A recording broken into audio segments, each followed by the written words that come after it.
મહાદેવ જોગી થાય ગોકુળ માએ જાય બાલકૃષ્ણના દર્શન કરવા દોડી દોડી જાય નંદરાયના આંગણિયામાં આવે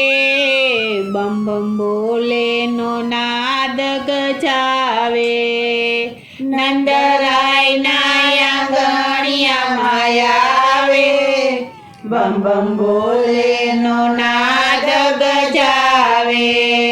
કંઠે સર્પોની માળ વેશ લાગે વિકરાળ મુખથી હરિ ગુણ ગાય મહાદેવ જોગી થાય ગોકુળ માએ જાય બાલકૃષ્ણના દર્શન કરવા દોડી દોડી જાય મહાદેવ જોગી થાય ગોકુળ માએ જાય બાલકૃષ્ણના દર્શન કરવા દોડી